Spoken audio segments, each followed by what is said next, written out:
All right, what's up, everyone? It is the Osmo.com NHL Hit the Ice show. We've got a 10-game slate to talk about for tonight. I am here with Steve Homercleese Bauer. Steve, how are you doing on this 10-game Tuesday afternoon slate? Not too bad at all. Yeah, it looks like a pretty nice slate tonight. We only have the two teams on back-to-back, so it should be pretty good info here. Looking forward to it. Yeah, for sure. Should be a pretty easy one to talk about, I think. I'm not seeing too much that's like there's no huge news. There's a couple guys that are out. Tyson Barrie expected to be back in, and you can kind of read all this stuff in Nolan's article that he does every day, the line change article. And then we also have the giveaway that we're doing for the month of December up until Christmas Eve. We're just giving away a free NFL subscription, so you get Osmo's ownership projections, his rankings, all of our premium content. And the way you get entered into that, one person will be chosen each day this week. The way you get entered into that is, again, you comment the top scoring line for tonight's slate. So if you do that on this video, once it's done, comment. You have to also like this video and then subscribe. Then you gain an entry into that drawing. So do that. I don't think you can comment right now, but once we get off, make sure you comment the highest scoring line for tonight on DraftKings points only. All right. Any ownership we should talk about off the top, Steve? Nothing really stands out on this slate. It should be pretty spread out. I think there's quite a few good spots tonight. Yeah. I mean, the pricing on DraftKings especially, I think, is pretty soft. Like, you can do quite a bit. Colorado 1's pretty expensive, but outside of them, like, it's not too difficult to build lineups tonight. So we haven't really seen super tight pricing at all this year. I'm sure it's kind of the same way over on FanDuel as well.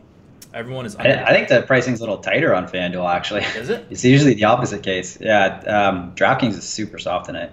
Yeah, for sure. Like, looking at like the Crosby line, and just there's even a couple lines in this game. Florida 1 is pretty underpriced. Vegas 1 was another big one that stuck out to me. So there's a ton of value if you're doing three-man stacks, which is what I plan to do for tonight. All right, let me pull up the lineup builder on this other page. All right, let's get into it. We've got the Boston Bruins going up against the Florida Panthers. 2.7 implied total for the Bruins, 2.9 for the Panthers. Halak against likely Luongo, although he is a game-time decision, so I guess I shouldn't say likely. He's about 50-50, I guess, for this game. You're going to want to pay attention at 6:30 Eastern to see who comes onto the ice. Could be Luongo, could be Reimer. That's super weird to have a goalie as a game time decision with an injury. I was just going to ask, have you ever heard of that? No, it seems absurd. So what does that do for you for DFS? I don't know. I mean, it's hard to. I would like Luongo if they just said he was starting and that's it. Right. I think that's pretty fine. Yeah, but now he's game time decision with a knee coming up a knee injury. I don't know about that. Yeah. So even it's if a good spot. Right. Even if he goes, like, could be a quick hook if whatever, got You Marchand in there. Easily re-aggravate it, right? Yeah. I'm sure they won't go too easy on him, the Boston guys anyways. So yeah. He's going to get tested if he can even go. I haven't looked at Reimer's price, but I agree. I do like Luongo. He's 200 cheaper on DraftKings. Oh, okay. So Luongo's 7,400 and Reimer's 7,200. Yeah, that's not too bad then. Yeah, luckily it's the first game too. Right. Yeah, if this was a later game and shorter slate or something, we'd be in some trouble here. But do you like anything from a skater standpoint here? Well, the top line for Florida seems really underpriced compared to what they've been doing. So that's probably my only play in this game. Maybe the goalies. I think the goalies are interesting, but this, like you just mentioned, the whole Luongo thing kind of throws a curveball into that. So yeah, not sure what to do in that spot. I don't know either. But again, lucky that it's the first game and you'll have a half an hour to react. So if you're running 150 tonight, you'll want to just probably wait until 6:30 Eastern, a couple minutes after, and make sure whether it's Luongo or Reimer, because you don't want to have that 0 in that goalie spot. And it's, I've done it before, put in the wrong goalies with 150, and that's the worst feeling in the world, especially when the rest of your lineup is solid. Have you paid attention to how good or bad this Boston line's been doing without Bergeron? I know they've been worse defensively, but just looking at results, Pasternak only has 2 goals in the 8 games that Bergeron's been out. Marchand only has 1 goal. Mm-hmm. So right off the bat, it's kind of hard right there to be wanting to play them. Right. I don't think they're priced down for those results. So right. Agreed. Yeah, so I was just wondering if you had any Boston one interest or any other line in this game, because I kind of agree that it's the top line for Florida that is the main appeal here. Maybe that second line for Florida? Well, yeah, maybe. So a lot of it depends on how many lineups I'm going to play, because I think I'm going these high-stakes contests here, the 360 and then the 333. So I wouldn't really take anything outside of Florida 1 here in those contests. But also considering doing like 150 max and low stakes, in which case, I would have some interest in Pasternak, Marchand. Maybe just some kind of power play combination for Boston, I think, is probably the best spot. Their power play is pretty good, and the Florida penalty kill has been pretty poor. And then, you can maybe mix and match. I think Florida 2 is somewhat interesting. Boston's not terrible defensively, so I don't want to go too crazy here. I agree. And then you expect it to be Barkov going up against Marchand and Pasternak on that top line? Yeah. Okay. For sure. Backus for cash at 2,900 playing top power play? No? No Backus. No Backus ever. Okay. No Backus ever. All right. Yeah. Interesting. I don't know. Maybe you can include him in some power play stacks, but keep him the hell out of cash. Okay. Krug at 5,200 is a guy that jumps out to me. And then, if you are going to that Boston power play 1 stack that you mentioned, they're not coming up a bunch for me, but he would be the guy that I would want. And then John Moore actually is an all right punty kind of play on the Boston side. And then it's kind of the same story with the Florida guys that are priced down a little bit. So what do you have for defensemen and then goalies here? Yeah, I'm right there with you. Krug and Moore are appealing there. No interest in Grzelcyk at all. Despite the minutes he's playing, he's just not a fantasy player. He doesn't do anything. Yeah. Exactly. He doesn't do anything. Probably a better real-life defenseman than fantasy defenseman there. Okay. Florida side, it's maybe just a couple guys. Yandle's price is back down now, which is pretty good for being on the power play there. That's where they've been getting a lot of their offense recently. So I think 5K is not too bad to pay up as far as correlation, because the other guys on the power play are relatively cheap, so you can do those kind of 4-man power play stacks. And then Ekblad and Matheson, pretty similar plays to me. I don't really have a strong take there, but I would play either one. Couldn't have said it better myself. And then are you taking any chances on Halak here? Yeah, for sure. I think he'll see some volume tonight, and he's capable of some pretty good games. So Vegas has this as being a pretty low-scoring game, I would think. So all right. Probably definitely in play. Like it. Winnipeg against the New York Islanders. Connor Hellebuck going up against Thomas Greiss. 3.2 implied total for the Jets. 2.8 for the Isles. And right away, I want to hear your thoughts on this. I guess it's considered the top line. Lee, Nelson, Everly. Do they stick out to you as a value tonight? Because they are for me. Yeah, I think both the top 2 lines are reasonable for the Islanders here. As I saw you mentioned in your article today, the power play stacks, they've been using the Filppula line as the shutdown line recently. So that's really the only line you want to avoid for the Jets. I mean, ideally you want to go against the line A line because he's so terrible defensively.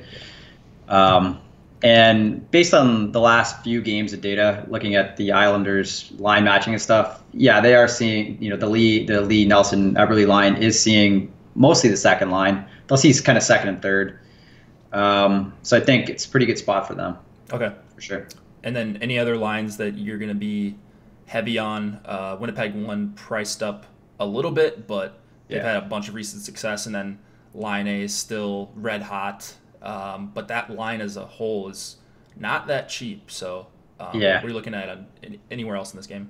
So that's tough. I mean, the ideal matchup for the Jets is the power play here. The Islanders have one of the worst expected goals against per 60 on the penalty kill, and the Jets have one of the top power plays in the league. So obviously that's a really good spot there. I didn't actually check to see if Bufflin's back, but he's on IR. Yeah. Yep. Okay, so whoever the point defenseman is there, I assume it's still Morrissey. Just trying to pull up the lines here. Yeah, so he's pretty good option tonight. He's only 4,800's not too bad. It's reasonable for as a stacking partner with them. But ideally, I would like to take the Scheifele Wheeler combo. Okay. Because that Filppula line's not good defensively at all. Yeah, and it's just, why are you matching Filppula against top lines? I guess they don't really have any other choice. There's no other choice, really. Yeah, I mean, they've tried. They're pretty sad overall. They've tried matching with the Letty Boychuk combo at times. I know going back to last season, and that was a disaster. But yeah, I guess, now that I think of it, there's not really much else they could do. So might as well give it a try, right? Yeah, for sure. So I lean the Nelson line for the Islanders, and then I agree with you. I like the Scheifele line, but if you can somehow power play stack this and get a lineup that fits, that would be ideal for the Jets. And then we've got a bunch of cheap defensemen on the Islanders. You kind of talked about the Winnipeg defensemen. So what do you see on these Islanders defensemen here? Well, they're all quite cheap. So yeah, I mean, kind of pick your poison here. I think they're all pretty solid plays, but it's always hard to tell which guy is going to be getting the assists and stuff, and who's getting the points. But anyone from Pollock, Mayfield, Boychuk, they're all reasonable plays. I hate playing Letty, but if you were trying to do some kind of power play stack thing, possibly. He's just not a good play in a vacuum, though. Right, yeah. That's my thing with Letty, too. So, like, Pulak and Boychuk stick out to me as kind of the best plays, but if you are punting, Hickey, you see Osmo has him as an A value right there on DK. Just dead minimum salary, could play 20 minutes. And we'll block some shots. Same thing with Mayfield. He's priced up a little bit at 3,500, but he's also a guy that was coming up in my original crunches. So, just value all over these Islanders defensemen. One of them's probably going to have a decent game. I mean, I wish I could tell you who it's going to be, but I will have sprinkles of at least those three guys, Pulak, Boychuk, and Mayfield. We've got some cheap goalies here. Connor Hellebuck at 7,400 and Greiss at 7,200. What are you doing with these guys? Hellebuck's played really poorly lately. He's been horrible for the most part as a DFS place, but the price is pretty good. They're a much better team than the Islanders. So I think he's worth some shots there. He could help lower the cost of your Jets exposure there, your offense. Sure. If you wanted to stack your goalie with them. So I'm fine in that scenario. The Islanders generally aren't a great team to play goalies against just because their shot volume is not that high. So, I don't mind it. Maybe Greiss stands on his head here. Maybe the Jets are tired from their road trip here. Just not an ideal spot for Greiss, though, I don't think. Yeah, the old game log button for Hellebuck is pretty ugly. Even in games he's won, he's not even getting to 5 DK points lately. And the Islanders aren't a team that are going to take a bunch of shots. We don't expect them to put a bunch on Hellebuck here. So just kind of a whatever play for me. And then Greiss, he's probably going to see a bunch of volume. The Islanders have been better at limiting the super high quality chances this season, but not a guy I'm like racing to get in my lineups even for 7,200. Ready to move on? Sure. All right. Avs and Penguins. We have Varlamov against DeSmith. 3.1 implied total for the Avs, 3.4 for the Penguins. We've got some offense expected in this game, so which of these top lines are kind of your favorites, ones that you're looking for GPPs? Well, if you take price, underlying offensive numbers, and ownership into consideration, I think the Crosby line's the best in this game. Mm-hmm. Just given how impressive they are at their 5-on-5 numbers are insane. Yeah. So that they're very appealing on a point per dollar basis. I mean, Colorado won obviously every time they're a good play, but their price is really getting up there. Right. So they're tougher to play, right? You have to find some really cheap lines to go with them. Yeah, I was trying to pair, just kind of see, okay, is it possible, like which lines you could pair with them?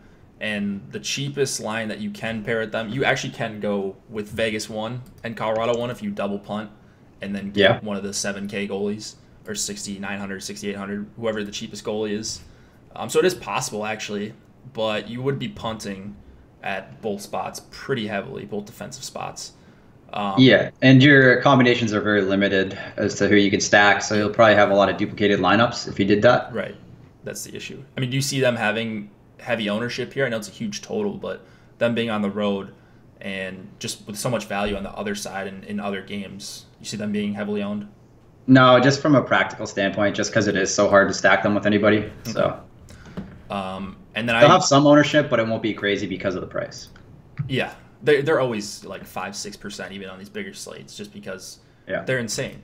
And you should take a shot on them if you are MMEing. Like, you should have some shares of them here and there. That's what I plan to do. All right, so you mentioned the Crosby, Gensel, Simone line. That's the one that I like the most. I'm sure you have some interest in the Malkin, Hornquist, Pearson line as well. A little bit. I mean, not as much as the Crosby line. Their numbers just don't stand out like that. Yeah. Actually, well, Malkin with Hornquist has pretty solid numbers overall. It's just hard to tell because they haven't really played too much together as a line. They're not terrible, but their high danger chances together haven't been through the roof through the first, I don't know, 5 or 6 games together. Yep. So it's not as appealing as the Crosby line, just because their numbers are insane. So, but yeah, I know that they also project much better by Osmo's rankings there, so I should take note of that. their A projection and A value on his rankings. So. Oh, the Malkin line is? I didn't notice that. Yeah, the Malkin line is. So definitely makes me take notice, and I'll probably just get exposure because of that and that alone. Yeah, I mean, both lines are cheap. They also won't go up against the McKinnon line, which is probably pretty good. So McKinnon line's been bad defensively, though. I don't know if I'd say bad, but not good. They haven't been great. Yeah, they haven't been great. So it's not like you have to avoid them because they're shutting them down or whatever. Yeah, but I mean, if you could play against McKinnon, who's going to have the puck for most of the time and doing most of the offense anyway, why would you, would rather go against the depth lines, JT Compher? Like, come on. Would you rather go against him or McKinnon? That's true. That's true. And then the power play here, we should probably talk about for Pittsburgh especially. Colorado committing near the highest rate of penalties per game. So Pittsburgh power play stack, we always talk about it, but just wanted to make sure I mentioned that with Letang, if you can fit him in, because we talked about these guys being pretty cheap. Crosby, Malkin, Hornquist, even Kessel under 6K. Pretty affordable for a large total for the Penguins here. Yep, that is a strong power play matchup for them for sure. Yep. And then anyone else on defense here? I didn't mention that Tyson Barrie is supposed to return for the Abs. Want to confirm, obviously, but 5,500 for him. Really tough to fit him with Colorado 1, that you're really handcuffed at that point. So yeah, kind of muted interest in him. And then there's some guys you can punt with on the Pittsburgh side. Do you have any favorites there? Not really. It's pretty much just a tank for me. I'll punt in other games. Okay. Yeah, I actually like Mata a little bit on DK. Yeah, just because he's 2,800. Osmo's got him as as well. All right. Anything else in this game? Goalies, DeSmith 7,200 or Varlamov for 7,900? I mean, the price is good on DeSmith as a home favorite. So you don't really want to ignore it, but it's also hard to play goalies against Colorado. So I'm sort of torn there. Yeah. More interested in Varlamov as a standalone goalie there. Obviously, you don't want to stack him at 7,900 with that top line. It's just too expensive. So. But I think he's a fine one-off goalie. Ben asks, Simone, ? I think we both really like him, especially if you're stacking Pittsburgh 1. And then Bobby Boom, if you did a crunch video, there would be even more subs. Yeah, we're working on that, actually. So stay tuned for that. You'll get some more FC stuff in the next coming weeks. All right, Flames and the Columbus Blue Jackets. David Rittich going up against... We don't know for sure, but likely Sergei Bobrovsky. 2.9 implied total for the Flames, 3.2 for the Blue Jackets. What do you got for this one, Steve? Columbus top line's too cheap, straight up. So I'm going to be playing them. Looks like a pretty good matchup at even strength against Calgary 1. They've been hard matching a lot recently. So, yeah, for me, it's pretty much that top line. Yep. Took the words out of my mouth there. I mean... You can have them for what 16-4, 17-4 on DK, or no, that's 18-4, right? Yeah, 18. They are whatever. I'll get 18 to 18-2 on DK, 21 on FanDuel. Yeah, 21. Yeah. Wow. Well, FanDuel in general has an extra 5K on the cap. That's true. But 21 is like generally where the top lines are. Colorado's 24 by reference. Okay. So. Wow. Okay. So yeah, they're just really underpriced on DK. You can fit them in. They're cheaper than Calgary 1 on both sides. Yeah, and you prefer them. Yeah. Over Calgary 1, right? Yeah. What do you expect the matchups to be in this game? Or I expect them to match against Calgary 1. Yeah. Okay. I agree. They've been doing weird stuff with the Jenner line. Like they've been switching off Jenner seeing like 7 or 8 minutes against the top line, and then the Dubois line, in different games. So it just seems so likely that, or so logical that they would go up against Monahan, Gaudreau, Lindholm. You wouldn't want to just put your best line against Calgary's shutdown line here. So yeah, they're just way too cheap. So I'm gonna have a bunch of exposure there, probably in the 20% range of my 100 or 150, whatever I do. Any other lines you want to talk about in this game? I mean, I don't hate the Calgary 1 line in general, but I don't like that they're more expensive than Columbus 1. It's an easy, if you're choosing between the two lines, it's very clearly Columbus 1 for me. Has Columbus 1 been good defensively this season? I always look at their offensive numbers. I never pay attention to. Yeah, solid enough defensively. Yeah, 8.4 high danger chances against per 60. That's not bad at all, actually. That's actually solid. Fewer goals against per 60 than the Calgary top line. Yeah. Oh, yeah. And more goals for. They're generating about 4.5 goals for per 60 minutes at even strength. The Calgary top line's been better defensively, but, I mean, they started off just disgustingly bad. Now they're just kind of so-so on defense the last 10 games or so. But, yeah, that's the line you want to attack. So, yeah, Columbus 1, just to reiterate. And then Seth Jones and Zach Werenski are both pretty cheap on DK. So, yeah, like to get to Jones if you could at 5,600, playing the top power play with Dubois and Atkinson. But Werenski, not bad if you need to save the $1,200 there. I mean, in general, Calgary's not a bad team. They're good 5-on-5 numbers, so you don't want to go too crazy attacking them here. They don't give up a lot of shot attempts at 5-on-5 or expected goals against. Columbus is worse in both metrics there. So the matchup does look good for Calgary at 5-on-5, but that specific 1 versus 1 matchup is very appealing for Columbus. Yep. What else in this game? Anything else? Rittich, I know you just mentioned that Calgary doesn't allow a ton of shots against. Is that right? Shot attempts, yeah, at 5-on-5, yeah. Yeah, so is Rittich then not super appealing to you at 7,500? Yeah, I'd rather play the Columbus goalie, whoever it ends up being. Bobrovsky or Korpisalo, right? That would be. Yeah, I mean, I could see if you're playing Calgary, Rittich isn't a bad correlation play. Okay. But as a standalone goalie, it's not super appealing. All right. Ready to move on from this one? Sure. Toronto Maple Leafs and the Buffalo Sabres. We have Frederik Andersen going up against Linus Ullmark. 3.3 implied total for the Maple Leafs, 2.8 for the Sabres. The Sabres are on a back-to-back, if I remember correctly. Yeah. And they're still a one-line team. Are you smashing the Leafs here? Yeah, I'd like to. I'm interested to see who they consider the top line to be. Last season, Eichel and Matthews were out for most of their matchups, so I didn't really see them play head-to-head all that much. Minnesota had, not that this matters, but just as a note, like Minnesota did have the Koivu line on Matthews in the last game. You probably saw that too? Yeah. Yeah.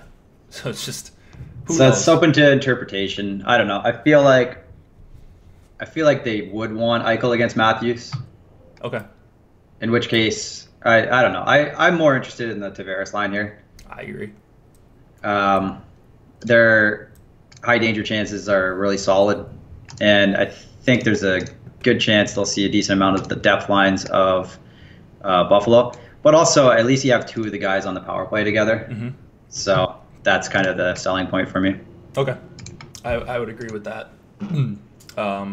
So not that I don't like the Matthews line, but I think I do put Tavares and Marner a little bit ahead of them, regardless of who they face. I just think they just have better numbers together. Incredible offensive numbers. They create a ton of quality chances. And Tavares at 6,700 kind of looks weird, based on how he's played at least. Yeah. There's really no Buffalo line you should be worried about. We talked about this yesterday with Nolan. But yeah, I love that Leafs top line, the Tavares line. And then anything on the Buffalo side, you going with Eichel, Skinner, Reinhart? Not really. They're the same price as the Tavares Marner line, so no. Yeah. I'm not playing them. Okay, I shouldn't say that. I won't X them out of MME builds, but I'm not playing them in any of my high stakes stuff. Yeah, that's where I was going. So good to know. Probably will be low ownership if someone watching this likes them. It's a decent total for them, but it is a back-to-back, and Toronto's very clearly a better team at this point. Yeah, I mean, the Leafs lines, they're not great defensively. If you just look at the shot attempts allowed per 60 of each of their top three lines and high danger chances allowed, they're not great. But offensively, Buffalo has no one at the level of what the Leafs have as far as generating shot attempts and high danger chances. So if you just look at the underlying numbers, I mean, obviously Eichel and Skinner and Reinhart are supremely talented and they can do well at any matchup, but they are playing on a back-to-back. They had to travel. Even though they're at home, they had to travel. So I think this just sets up real well for the Leafs. Okay. Yeah, I'm right there with you. And then are you going to pay up $6,300 for Morgan Riley? Does that interest you at all? Or Gardner for $3,300? I'd like to get an expensive power play stack together here, but it's really hard. You'd have to dig pretty deep. It's a pretty similar spot to Colorado as far as like when you try to do the power play stacks. So they're even strength stacks are starting to win out here. Okay. And then on the Sabres, we've got this guy, Lawrence Palut. Is that right? He's $2,500 on DK, just dead minimum salary. Osmo's got him as an A value. He also likes Ristolainen quite a bit. 8 points grade, A value. Any of those guys you like? I mean, the guy's played 2 games, so I don't know. That's 2,500. I think I'd rather just go with Hickey. Okay. And then Allmark at 7,100. Back-to-back, pretty tough spot for the Sabres, but he is super cheap. And then Anderson for 8,400. Both prices are tough. Yeah. Oh, I'm sorry. I mean, like Anderson at that price and Allmark against the Leafs, very tough. Right. I like Anderson if you have the money to pay up, but it's just so hard. He's always super expensive too. I feel like he's played really well this season. Yeah. He's earned it. He's been probably the most consistent goaltender. Yep. Last couple years, I mean, he's been really solid. Yeah. I mean, look at who's priced around him. Carey Price at 8,200. No thanks. So speaking of Carey Price, we've got the Senators and the Montreal Canadiens. Craig Anderson, Carey Price going for the Senators and the Canadiens. 3 implied total for the Sens, 3.5 for Montreal. We've got an Ottawa game here, so I'm assuming you like some Montreal here.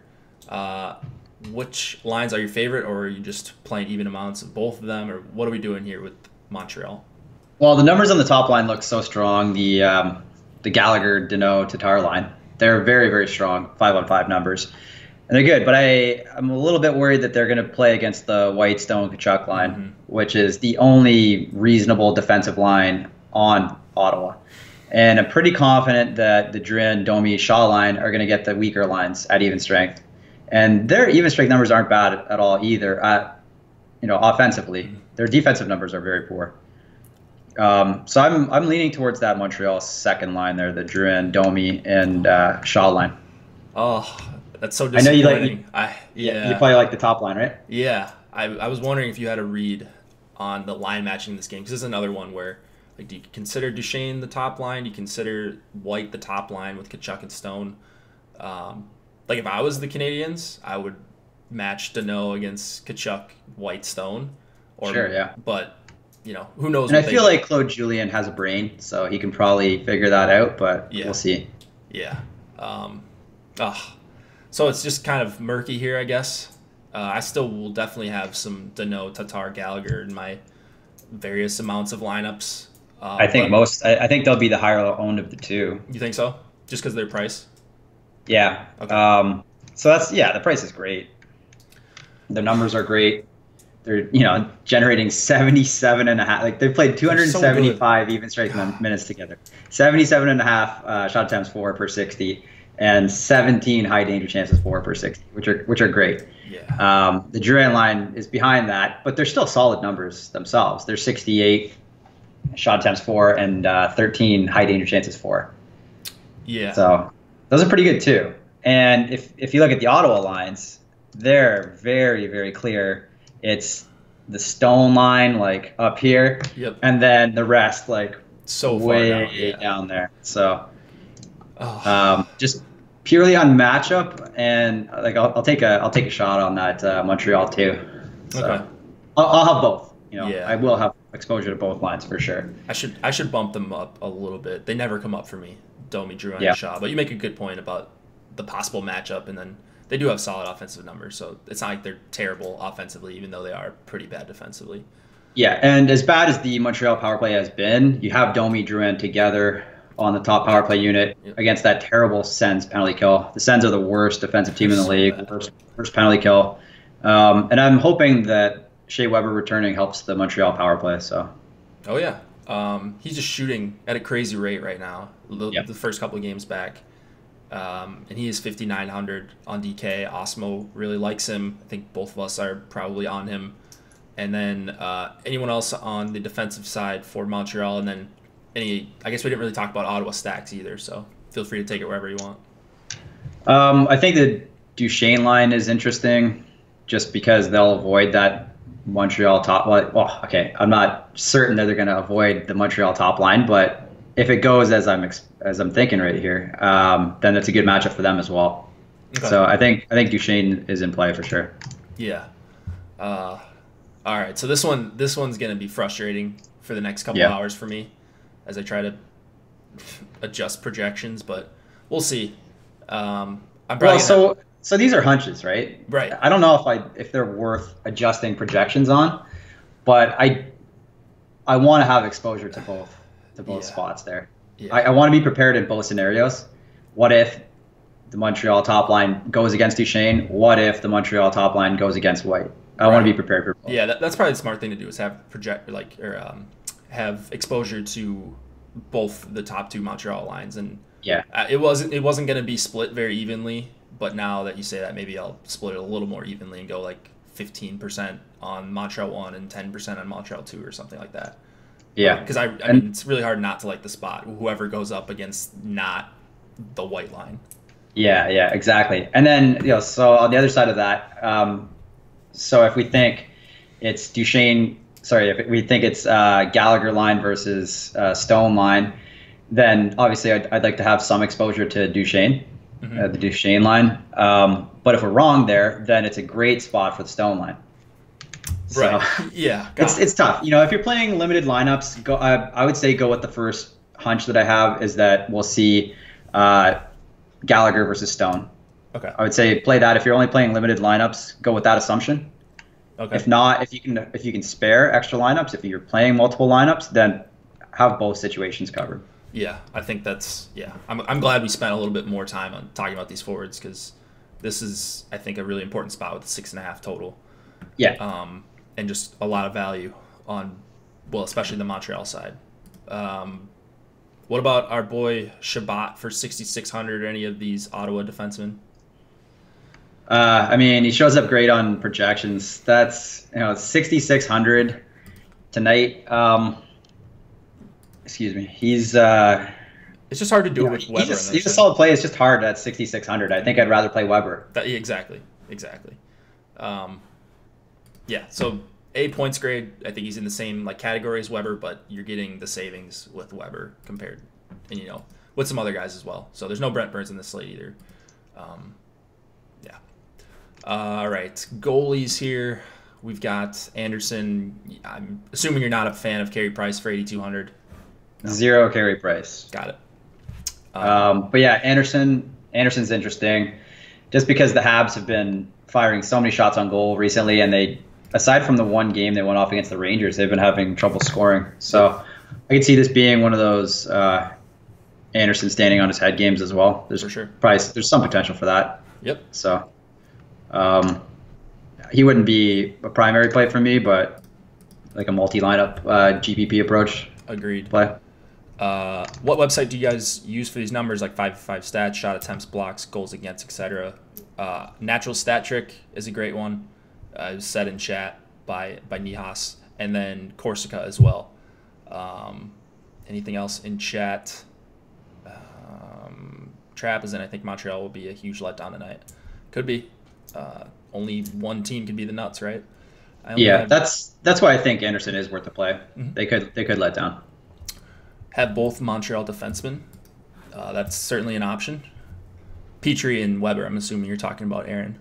Ottawa seems like the hungrier team. I don't know how to quantify that, but yeah, right. I don't know. Let's go to the Tampa Bay Lightning and the Detroit Red Wings. 3.3 implied total for Tampa, 2.8 for Detroit. Tampa is on the back-to-back after crushing last night in New Jersey. And then we've got no Anthony Mantha for Detroit for the next 4 to 6 weeks. Hurt his hand in a fight. So probably not a ton to talk about on the Detroit side outside of maybe Larkin or that second line if you're digging deep. But what are you looking at on the Tampa Bay side here? Well, that Point Kucherov line is just awesome. Yeah. They're so good. I'd like to play them. They're back-to-back 3 out of 4. Doesn't matter. Yeah. That's kind of tough. They absolutely own Detroit. They won 12 straight against the Wings.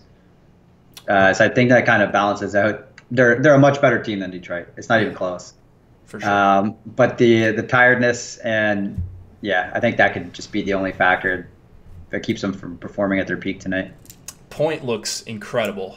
The more I watch him, just from a real life standpoint, if you look at where he's generating all his shot attempts, they're all high danger ones. Oh yeah, he's right in there. It's incredible. Yeah. So yeah, right there with you on Tampa 2, I guess. I think we probably both consider him Tampa 1 at this point. Yeah, I mean, as far as I'm concerned, they're Tampa 1, and there's no Tampa 2. It's just Tampa 1, and that's it. The rest, the power play. Yeah, the rest. So Stamkos, Gord, and Palat, they're pretty cheap, but well, first of all, actually, what do you think we're going to see for line matching here? Because Detroit has done some with Larkin against opposing top competition.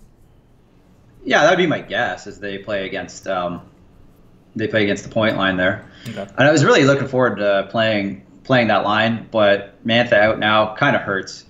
I'm trying to look at data between that new top line, and it's kind of conflicting because you have Larkin with Nyquist numbers without Abdicator. They're very strong offensively. Okay. But also that was the line they had at the beginning of the year with Mantha there, so the three of them together obviously is a really good line. And then you look at the Larkin numbers with Abdicator without Nyquist, and they're terrible defensively, not good offensively. So I'm guessing it's not going to be a great line. I don't know, just because of Abdicator being there. Yeah, it's really going to hinder them. So I wanted to try. I've been digging into that spot. I kind of want to play Detroit here for some reason, but I mean Larkin Bullet if you're not full stacking maybe. Larkin Nyquist together, just Larkin Nyquist, maybe Green. I think they're all on the power play. Let me double check. Yep, they are. Maybe a 3-man like that. Okay. Yeah, Tampa's penalty kill hasn't been good recently. And also the point line is giving up quite a few chances. So if you're right on the line matching, then that does make some sense. Anything else in this game? Hedman, McDonough. I don't know. You mentioned Green. You like him in a power play stack for Detroit. Sure. Yeah. The power play stack there. That's about it on the Detroit side. Maybe that second line is interesting as a full even strength stack. I don't mind it. The Athanasiou, Nielsen, Vanek. They're inconsistent. No floor, high upside, I guess. Yeah. But I imagine that line's going to be pretty terrible defensively. Oh, yeah. Again, there's not a lot of numbers between all three of them. But Vanek and Athanasiou together, terrible defensively. Right. And so I do have some interest in that Stamkos line as well. Okay. I'm not going to completely just go point line and that's it. I was just kind of joking at the beginning. Yeah. But no. Yeah, I think it was well taken, I think. yeah, so that Stamkos line's they're in play. Okay.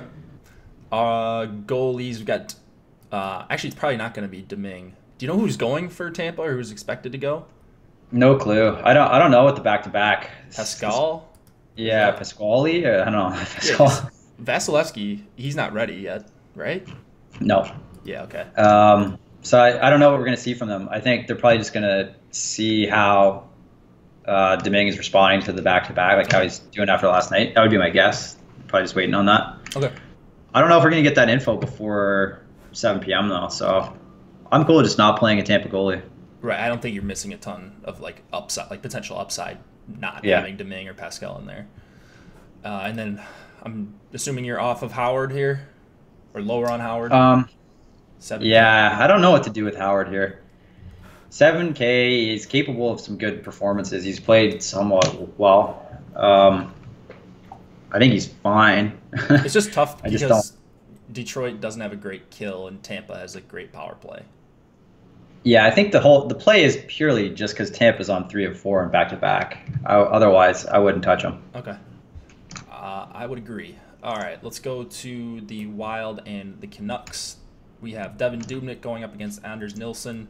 3.2 implied total for the Wild, 2.8 for the Canucks. Nothing really of note in this game outside of Marcus Granlund playing with Pettersson and Besser at even strength. They usually use Granlund in like kind of the shutdown role. I wonder if they're going to do that or why they moved him up with Pettersson and Besser. But what's your read on this game overall? Yeah, I don't know how things are going to match, but I do like Minnesota here. It's just a very good matchup at even strength and a strong power play matchup for them. Yep. Stahl, Zucker, Granlund, my favorite line by far, but you do have to pay up for them a bit more than the second line. And Parise, Koivu, Coyle are obviously very solid in their own right. Yeah, I mean, I just can't really quit this Stahl, Zucker, Granlund line. I just always end up on them. Their numbers never seem to go down. They create a ton of chances, whether you're watching or just like reading the numbers. They look great no matter what. And then I'm not really worried about any other matchups at even strength for Vancouver, and especially not on the power play either. And it looks like they're all linked up on the power play as well. Anything else on the Wild side or Vancouver here? No, that's pretty much it. The Stahl line is the ideal spot for me as well. But I can see the Koivu line having success as well, just because I don't know how the matchups are going to play out. And they all, well, I guess Coyle mixes onto the Stahl power play unit, but yeah. So I'd rather have the Stahl line, I guess, all right, for consistency. You're not looking at any full Vancouver stacks. The Pettersson Besser line, interesting. Would you include Granlund if you know? I'd have to look into that a little bit more. I didn't really do my due diligence on him. Yeah. Ownership. I don't see when. I mean, if I'm playing Vancouver, I'd probably just stick with the full even strength stacks. Is there something going on with my mic? Should I move it closer to me? I hear you fine. Oh, okay. All right. Ownership guess for the Stahl line under 5%. What do you think? Sorry, say that again. Question from Matt. Ownership guess for the Stahl line. He says under 5%? Question mark. No. Yeah, I didn't think so. Closer to 10. That's kind of what I was thinking. 10. Maybe they get over. Maybe they get to 12. Like in the 8. I'm thinking like the $8. They'll come up quite a bit. Something like 8 to 12% in there would be my guess. Which is fine. I mean, no, you shouldn't worry about ownership on them. I think is the more important part. All right. Yeah, I don't think this is a slate where we're going to find anything particularly chalky. I mean, there hasn't been one clear spot, right? Yeah, so. I don't think we get to 20% on any line. So maybe at high stakes. I don't know. Could happen. But I won't have to worry about that. You might have to. Vegas one, that could be. Vegas one. That's probably I going to be mean, the closest.